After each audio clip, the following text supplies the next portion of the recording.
Assalamu alaikum everyone here. My name is Revati. Brother Zakir, I'm your great fan. I'm very much enlightened by your talks and lectures on Islam and comparative religion. I have been reading Quran and I have a lot of Muslim friends. I'm from Singapore, born and brought up in India. I have some questions and please clarify. Thank you so much. My question is, can we relate the regeneration of skin for hellfire as stated in Quran chapter 4 verse 56 as reincarnation of new life for real suffering? Thank you. Sister asked a very good question. Thank you. She said that can we relate? She said that she has heard my talks and she is impressed, alhamdulillah. That's the reason she's quoting with reference, alhamdulillah. She's saying that the Quran says in Surah Nisa chapter 4 verse 56 that the skin is replaced so that you can feel the pain. Is it similar to reincarnation and a person is born again in this world? Sister, both are different. What Quran says in Surah Nisa chapter 4 verse 56, as to those who reject our signs, we shall cast them in the hellfire, and as often as their skins are roasted, we shall give them fresh skin so that they shall feel the pain. Previously science thought that only brain was responsible for feeling of pain. Today we come to know that in the skin there are pain receptors which are responsible for feeling of pain, which we did not know earlier.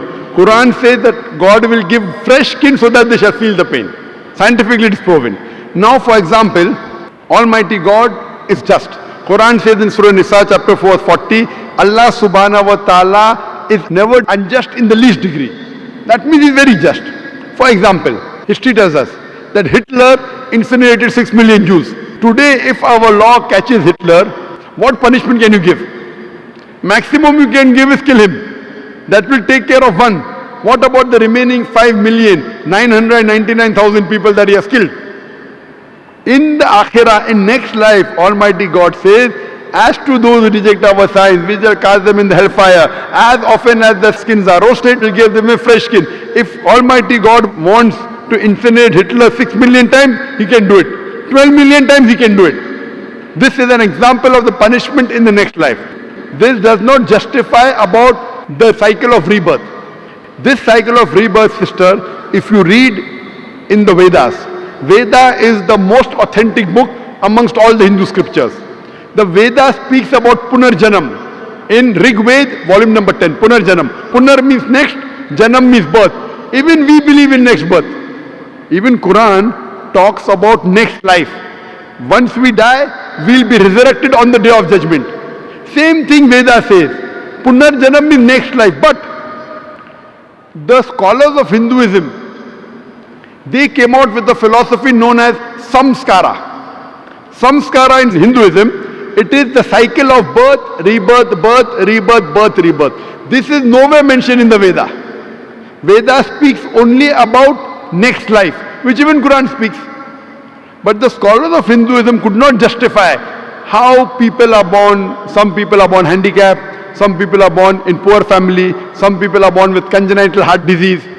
So God cannot be unjust.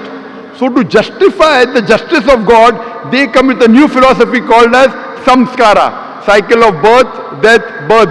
Maybe in their previous life, they did some wrong deed, therefore they are born handicapped.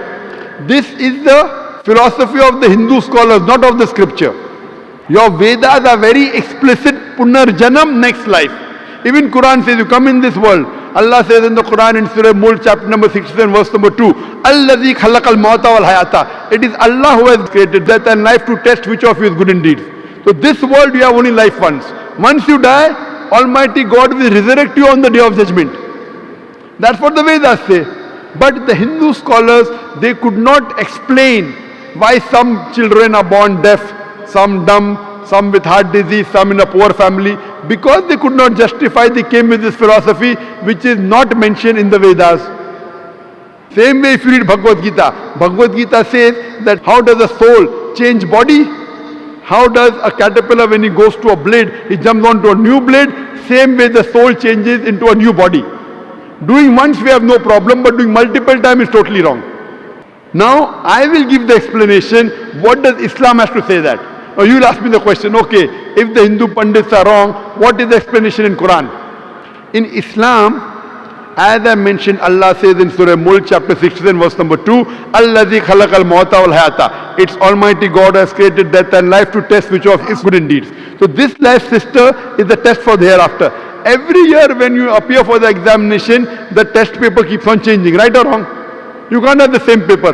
Similarly, Almighty God tests different people in different ways. The Quran says your children are a test for you.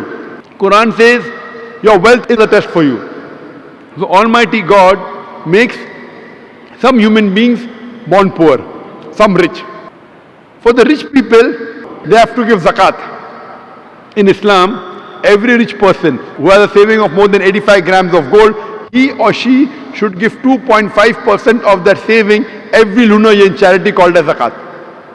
Poor man, there is no zakat. He gets 100 out of 100 marks in zakat. The rich man, if he doesn't give zakat, he'll get 0. If he gives half zakat, he'll get 50%. We say, Arey, garib hai, arey, poor man. That poor man is good, in akhirah is passing.